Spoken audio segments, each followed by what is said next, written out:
and welcome again to Eye on South Asia. I am Nitya Karthik. And I'm Sunil Hali. Every week we bring to you news, views and other happenings about South Asians living in North America. Let's get started for this week, Sunil. What do you have for us? Very interesting that half of the Indian cabinet seems to be at United Nations. Right. And it was humorously mentioned, Nitya, that the Prime Minister, if he wants to have his own cabinet meeting, he can have it in New York itself. Oh, because of the number of ministers who were here. Because they have to have, as per the quorum, minimum requirement is for the 6 cabinet ministers to be here. And he actually had 7. Right. You have the Minister S.M. Krishna, the foreign minister. You have the finance minister, Mr. Pranab Mukherjee, who had come for the Washington DC Investors Forum. Right. You have the commerce minister, Anand Sharma. You have the power minister, Sushil Kumar Shinde. You have the renewable energy minister, Farooq Abdullah, and of course our own Ghulam Nabi Azad, the health minister. It was a very interesting thing. In last 24 years that I've been here, I have never seen a situation where we have so many ministers here. All together at one time, huh? Very interesting. And the Prime Minister actually, find this as an opportunity to meet up with the other heads of state. Right. And in this case, obviously, there were quite a few. He met with the Prime Minister of Nepal, the newly elected, Baburam Bhattarai. And India typically has had a good relationship with Nepal, except for some time in between, we had little challenges. And Baburai himself has an advantage that he knows India. He actually has, I think, he studied in India. Yeah, in Chandigarh, yeah. So they discussed about, the traditional friendship, the cooperation, and various steps they need to take to advance, particularly, the economic cooperation and the other areas which is of common bilateral agenda. And the two governments particularly were talking about the peace process and the formation of the constitution in Nepal. Right. So the Prime Minister said it was a great step forward, and he applauded the endeavors by the Prime Minister, Mr. Bhattarai. Then there was the President of South Sudan, Salva Kiir, as he's called. Right, President Kiir. And the two of them met again, and South Sudan is very appreciative of India because India was there. He was actually at the celebrations of its independence. Absolutely. Right. So they remember this, moments when the other governments and their heads come in together. And he clearly said, look, there is a lot of areas where they need an assistance from India, including the agriculture, irrigation, education, infrastructure, energy. In fact, he suggested that Delhi could provide assistance in this regard, and India was obviously very reassuring to him. Right. And he also talked about a railway line, which he says will help him to, get into the overall African grid of railways. So there is a lot that can be done, and then the foreign ministers made sure they crossed their notes and probably looked at the calendars and the dates that how they can take this forward and build it from there onwards. Then we had the Japanese Prime Minister who met with the Prime Minister, Mr. Singh, Yoshihiko Noda. Again, Japan and India has had a very good relationship, and they talked about the Comprehensive Economic Partnership Agreement, which is called CEPA. CEPA, that's right. And the regional affairs, of course, with the East Asia Summit coming up, and the global partnership between the India and Japan. Like I said, generally the India and Japan has had a good relationship. Japan was obviously one of the leading first world country, which it still is, but kind of quiet for last few years. Right. And India obviously is suddenly getting into the higher stakes of the developing countries, and Japan remains one of the major supporter for it. And they talked about the Prime Ministers actually talked about the dedicated freight corridor and a Delhi-Mumbai industrial corridor, and they agreed to continue discussions in the nuclear cooperation, which is very, very important. Actually, it's a global issue. Both of them discussed about it, and they also obviously took up being at the United Nations about the Security Council position for India. Right. And I think we should get a good support from their side. Actually, Dr. Singh told Mr. Noda that he was very keen to meet the Prime Minister not only at the United Nations, but I think Prime Minister of Japan is supposed to come to India very soon. So actually, if I recall correctly, 2012 is the 60th anniversary of the establishment of Indo-Japanese diplomatic relationships. So I guess that itself, was a good starting point of topic, yes, for the next year's meet. And they think there is a tremendous opportunity for having security, cultural, and people-to-people relationship. The entrepreneurs can meet together between the two countries. Absolutely. And make sure they build a business out of that. Then the Prime Minister also met with President Ahmadinejad of Iran, who was quite vocal this time at the United Nations. Some of his positions was kind of not liked, right. But he has to do what he has to do. He's here to speak for his country and their priorities. The two heads of the state, they talked about, while of course the two foreign ministers were there, about the non-aligned movement, and of course currently Iran is the leader for that. And then the Prime Minister also met with the President of Sri Lanka. His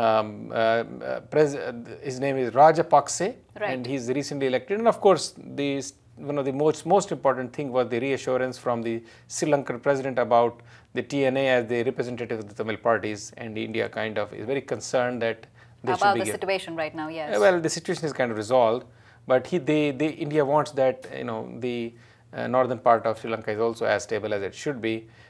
So they kind of exchange notes, and then there will be a working group that has been developed to discuss going forward about it. In the meantime, we had our own, the power minister, most affable person, I think one of the most honest person in the ministry, Mr. S.M. Shinde, who actually had little issue with his eyes. Oh, yeah. But he was not even allowed to come and meet the community, but he has never missed an opportunity. And of course, our own Consul General Prabhu Dayal was insisting that he come and participate. So he came, right, wearing those dark glasses, phantom, right, glasses. He looked strange, but it was a very good meet. There were about, I think, 200 top Indian Americans, including some of the top dignitaries from India itself. And Mr. Shinde was very, very good. He really gave a good picture of India, and he spoke from his ministry's point of view, of course. Absolutely. And he said the goal for the UPA was, out of the 110,000 villages that they want to make sure that each of them gets electricity. And they said 99,000 of those villages have been completed, and he expects the balance of them to be completed in the next soon. 6 months. True. And he said he really applauded, honestly. He was very appreciative of the private sector and of course the public sector that has contributed to the growth of Indian electricity. In 2006, Nitya, 6% was the only share of the private sector in the power. Today, it has jumped to 33%. That is quite a significant growth, Sunil. Yeah, give the private sector the opportunity. They can take the problems hands-on and take it from concept to commissioning. And not only that, they expect in the 12th plan this number to go to 52%. Is that ambitious, or are we projecting the right way? I don't think so. I don't think so. Knowing Mr. Shinde, he can get things done, and he is very clear. The government has drawn the plans to hike the power generation to 83,000 megawatt. Right. So, in fact, he was talking directly from the podium to the Zee TV chairman, who has been a known entrepreneur, and he was there in Prakash Hinduja, who is from the Hinduja group, and of course our own Mr. Pramod Bajaj, Deputy Consul General, who was sitting there, was laughing that this was an open pitch to these business people to come and invest in the Indian power sector. So I think this was a very fun-filled week for all of us, where all the Indian top diplomats were there, and they kind of really took over this city, New York City, by a storm. And then some of the people were actually in Chicago. Right. We had our own Mr. Anand Sharma, who was there with the minister, Dr. Farooq Abdullah, who actually goes to Chicago quite often otherwise also. Right. And they were invited by the United States India Economic, for the United States India Economic Opportunities Forum, which was organized by the prestigious Executive Club of Chicago. And they had obviously the mayor of Chicago, famous Mayor Rahm Emanuel, and they had the FICCI chief Harsh Mariwala, and the Consul General of Chicago was there.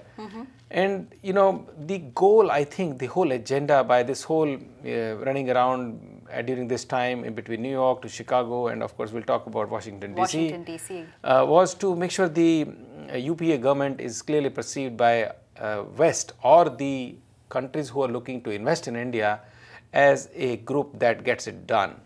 And that's why Anand Sharma said very clearly, he said, look, we are here to tell you that ours is a rule-based country with appropriate legal recourse mechanisms.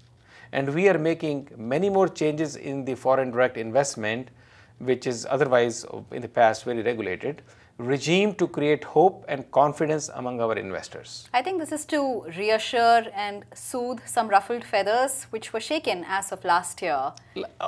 Generally, it's come out very well in the last 7-8 years. But yeah, of course, the last 1 year, what happened is sometimes right. It didn't put us in a very good light. Correct. And of course, the mayor of Chicago, who talked about, because there is a twin city arrangement again, correct, like we talked about last week on Cupertino and the city in Orissa. Chicago is a twin city for the New Delhi, and they talked about that. So there was great exchange of information and confidence building between the investors. Right. And of course, our own favorite Dr. Abdullah, who is India's renewable energy minister, he spoke about that India is clearly aimed to generate 15% of its electricity output from renewable energy by 2020, which is quite a big thing. And he thinks that he was committed to make manufacturing profitable and successful.